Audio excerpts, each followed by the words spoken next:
မောင်ကလည်းဂျင်းရှိကိုတိတ်ခိုးတော့ကြာနေပါတယ်တခင်လေးကောင်းစတော့ဖြုတ်ဖို့မမေ့ပါနဲ့လို့တတိပေးတယ်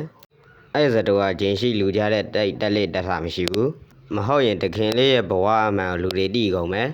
စတော့ပုံစံကတော့တော်ဝင်မျိုးတဲ့ဝေးစင်တဲ့ပုံစံပါပဲကြည့်ရတာဂျင်းရှိကနည်းနည်းရရဟုတ်ဟန်မတူ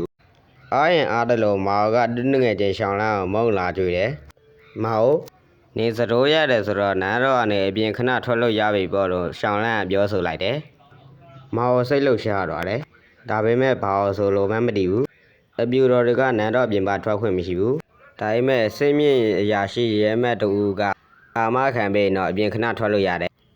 အဲ့ဒီရထားတဲ့စတိုးကိုတုံးပြီးအကူညီတောင်းရမယ်ငါစတိုးလေးခုရတယ်နှစ်ခုကယောက်ျားတွေရှိရ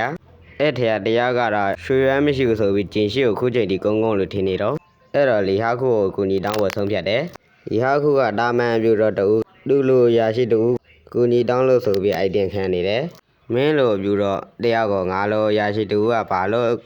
အာမခံပေးရမယ်လို့ပြီးမိန်ထုတ်တယ်ဟုတ်တယ်ကျမမှလည်းအဲ့ဒီကိစ္စအတွက်ရှင်နဲ့လဲလဲလို့ဖို့တန်ဖိုးကြီးတဲ့အရာတစ်ခုရှိတယ်မာတီဂရစ်ဆောင်ကြမြိုင်ကနတ်တမီးလေးနဲ့တွေ့ခွင့်ရမယ်လက်ဆောင်ကမာတီဂရစ်ဆောင်ကြမြိုင်ကနတ်တမီးလေးနဲ့တွေ့ရမယ်လက်ဆောင်က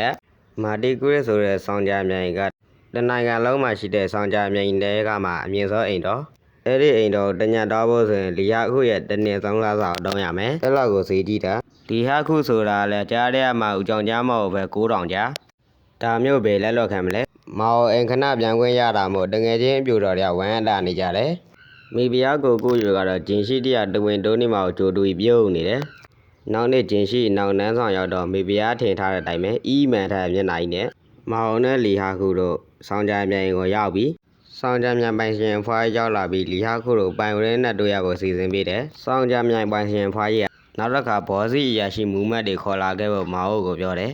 ဂျင်းရှိကိုမြေရောက်နေတယ်မောင်ကခုတည်းဂျင်းရှိကိုရွှေပန်းမပါဘူးလို့ထင်နေတော့တကယ်တော့ဂျင်းရှိကယောက်ျားအစ်စ်ရွှေပန်းဖြုတ်မထားဘူးမောင်တယောက်သူ့ငွေစားအဖေအိမ်တွားတယ်တားဖနှစ်ယောက်စကားတွေပြောကြတယ်တကယ်တော့မိဘအိမ်ဆိုတာတာသမီတိုင်းရဲ့နှွေးထွေးမှုပေးနိုင်ဆုံးအရာတစ်ခုပါပဲဒီညတော့မောင်တယောက်အဖေရဲ့မြစ်တာရဲ့အောက်မှာပဲနှွေးထွေးစွာနဲ့အိမ်မောကြနေလေရဲ့